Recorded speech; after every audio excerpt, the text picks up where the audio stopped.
കാലത്തിൻ്റെ കുത്തൊഴുക്കിൽ പലതവണ രൂപം മാറേണ്ടി വന്ന മണ്ഡലമാണ് കാട്ടാക്കട. വിളപ്പിലാണ് ആദ്യ രൂപം.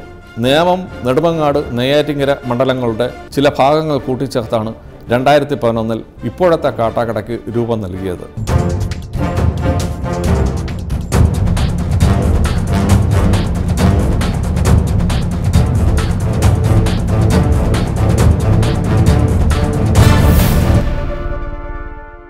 ജാതി രാഷ്ട്രീയ ജാതകം നിശ്ചയിക്കുന്ന മണ്ഡലമാണ് കാട്ടാക്കട.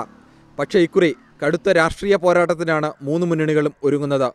ഔദ്യോഗിക പ്രഖ്യാപനം വരും മുമ്പ് തന്നെ പ്രചരണം ആരംഭിച്ചു കഴിഞ്ഞ മണ്ഡലം കൂടിയാണിത്. സിറ്റിംഗ് MLAയും സ്പീക്കറുമായ N ശക്തനാണ് UDF സ്ഥാനാർത്ഥി. ശക്തനെ വീഴ്ത്താനായി CPM കാട്ടാക്കട ഏരിയ സെക്രട്ടറിയും യുവനേതാവുമായ IB സതീഷിനെയാണ് ഇടതുമുന്നണി നിയോഗിച്ചിട്ടുള്ളത്. BJP ദേശീയ നിർവാഹക സമിതി അംഗം PK കൃഷ്ണദാസാണ് മൂന്നാം മുന്നണി സ്ഥാനാർത്ഥി. കഴിഞ്ഞ നിയമസഭാ തെരഞ്ഞെടുപ്പിലാണ് കാട്ടാക്കട നിയോജക മണ്ഡലം നിലവിൽ വന്നത്. ചരിത്രം ചികഞ്ഞാൽ 1957 മുതൽ 1970 വരെ ഉണ്ടായിരുന്ന വിളപ്പിൽ എന്ന മണ്ഡലമാണ് പിന്നീട് കാട്ടാക്കടയായതെന്ന് കാണാം. മണ്ഡലം പിന്നീടും മാറിയെങ്കിലും മാറാതെ നിന്ന ഏക പഞ്ചായത്ത് വിളപ്പിൽ മാത്രമാണ്. 1957 പൊന്നറ ശ്രീധർ PSP ടിക്കറ്റിൽ ജയിച്ച മണ്ഡലത്തിന്റെ രാഷ്ട്രീയ ചരിത്രം പരിശോധിക്കുന്നത് അർത്ഥശൂന്യമാണ്. അന്നത്തെ വിളപ്പിലും ഇന്നത്തെ കാട്ടാക്കടയുമായി കാര്യമായ ബന്ധമൊന്നുമില്ല. വിളപ്പിൽ മണ്ഡലം 1977 തിരുവനന്തപുരം ഈസ്റ്റായി മാറി. ഒരു ഭാഗം ആര്യനാട്ടേക്കും ഒരു ഭാഗം നേമത്തേക്കും ചേർക്കപ്പെട്ടു. പഴയ വിളപ്പിലെ 2 പഞ്ചായത്തുകൾ ഉൾപ്പെട്ട നേമത്താണ് വിളപ്പിലെ അന്നത്തെ സിറ്റിംഗ് MLA ആയിരുന്ന കോൺഗ്രസിന്റെ S വരദരാജൻ നായർ മത്സരിച്ച് ജയിച്ചത്. തിരുവനന്തപുരം ഈസ്റ്റിനെ 2011 വട്ടിയൂർക്കാവും നേമവും ആക്കിയപ്പോൾ അതുവരെ നേമത്തിന്റെ ഭാഗമായിരുന്ന 3 പഞ്ചായത്തുകളെയും പഴയ ആര്യനാട് മണ്ഡലത്തിലെ 2ഉം നെയ്യാറ്റിൻകര, നെടുമങ്ങാട് മണ്ഡലങ്ങളിലെ ഓരോ പഞ്ചായത്തുകളും ചേർത്താണ് കാട്ടാക്കട ഉണ്ടാക്കിയത്. കാട്ടാക്കട, മലയൻകീഴ്, മാരനെല്ലൂർ, പള്ളിച്ചൽ, വിളപ്പിൽ, വിളവൂർക്കൽ പഞ്ചായത്തുകൾ ചേരുന്നതാണ് നിലവിലെ കാട്ടാക്കട മണ്ഡലം. തിരുവനന്തപുരം ഈസ്റ്റിലെ ഭാഗങ്ങൾ നേമത്തേക്കും നേമത്തെ ഭാഗങ്ങൾ കാട്ടാക്കടയ്ക്കും മാറിയെന്ന് പറയാം. നേമം സിറ്റിംഗ് MLA ആയിരുന്ന ശക്തൻ കാട്ടാക്കടയിലും തിരുവനന്തപുരം ഈസ്റ്റിലെ സിറ്റിംഗ് MLA ആയിരുന്ന V ശിവൻകുട്ടി നേമത്തേക്കും മാറാനുള്ള കാരണവും ഇതാണ്. സ്പീക്കറൻ ശക്തന് പുറത്തുള്ളതിനേക്കാൾ എതിരാളികൾ സ്വന്തം കൂടാരത്തിൽ തന്നെയുണ്ട്. BJPയും വൻ പ്രതീക്ഷയിലാണ്.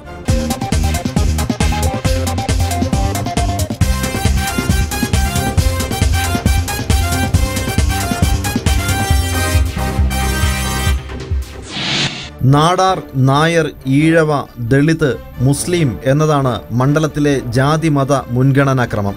മണ്ഡലത്തിൽ നിർണായകമായ 36% വരുന്ന നാടാർ വിഭാഗത്തിൽ നിന്നുള്ള കോൺഗ്രസിലെ പ്രമുഖ നേതാവ് എന്നതാണ് N ശക്തന്റെ അനുകൂല ഘടകം. CSI LMS സഭാ നേതൃത്വവുമായുള്ള അടുപ്പവും തുണയ്ക്കും എന്ന പ്രതീക്ഷ കോൺഗ്രസിനുണ്ട്.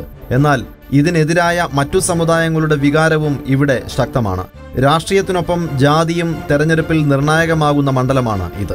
സ്ഥാനാർത്ഥിത്വം നിഷേധിക്കപ്പെട്ടതിനെ തുടർന്ന് കോൺഗ്രസിൽ നിന്നും പിണങ്ങി പുറത്തുവന്ന ജയ ഡാളിയെ പരീക്ഷിച്ച് പരാജയപ്പെട്ട ഇടതുമുന്നണി ഇത്തവണ അത്തരമൊരു സാധ്യതാ കളി വേണ്ടെന്ന് തുടക്കത്തിലെ തീരുമാനിച്ചിരുന്നു. ചുവരെഴുത്ത് വരെ തുടങ്ങിയ ഷീലാരമണിയെ മാറ്റിയായിരുന്നു ജയാഡാളിക്ക് സീറ്റു നൽകിയത്. ഏതു വിധേനയും മണ്ഡലം തിരിച്ചുപിടിക്കുക എന്ന ലക്ഷ്യത്തിലാണ് യൂണിവേഴ്സിറ്റി യൂണിയൻ മുൻ ചെയർമാനും CPM ഏരിയ കമ്മിറ്റി സെക്രട്ടറിയുമായ യുവനേതാവ് IB സതീഷിനെ ഇടതുമുന്നണി സ്ഥാനാർത്ഥിയാക്കിയത്. മികച്ച പ്രസംഗകനും ജില്ലാ പഞ്ചായത്ത് അംഗം എന്ന നിലയിലടക്കം കാട്ടാക്കടയിൽ നിറഞ്ഞുനിന്ന് പ്രവർത്തിക്കുകയും ചെയ്ത സതീഷിന്റെ സ്വീകാര്യതയിലാണ് ഇടതുമുന്നണിയുടെ പ്രതീക്ഷ. ശക്തമായ പോരാട്ടത്തിന് തന്നെയാണ് BJP നേതൃത്വത്തിൽ മൂന്നാം മുന്നണിയും കച്ചകെട്ടുന്നത്. BJP മുൻ സംസ്ഥാന അധ്യക്ഷൻ PK കൃഷ്ണദാസിലൂടെ ത്രികോണ മത്സരത്തിനാണ് NDA ഒരുങ്ങുന്നത്. 2011 നിയമസഭാ തെരഞ്ഞെടുപ്പിൽ UDF സ്ഥാനാർത്ഥി N ശക്തൻ 52,368 വോട്ട് നേടി 12,916 വോട്ടിന്റെ ഭൂരിപക്ഷത്തിലാണ് വിജയിച്ചത്. LDF സ്ഥാനാർത്ഥി MV ജയാഡാളിക്ക് ലഭിച്ചത് 39,452 വോട്ടാണ്. NDA സ്ഥാനാർത്ഥി PK കൃഷ്ണദാസിന് 22,550 വോട്ടാണ് ലഭിച്ചത്. ആകെ പോൾ ചെയ്തതിൽ UDF 44.63%, LDF 33.62%, NDA 19.22% വോട്ടുകൾ നേടി. മണ്ഡലം നിലനിർത്താനിറങ്ങുന്ന എൻ ശക്തന് പാർട്ടിക്കുള്ളിലെ പടലപ്പിണക്കങ്ങളും തദ്ദേശ ഭരണ തെരഞ്ഞെടുപ്പിലെ തിരിച്ചടികളും വെല്ലുവിളിയാണ്. ചരിത്രത്തിലാദ്യമായി BJP 2 പഞ്ചായത്തുകൾ സ്വന്തമാക്കി.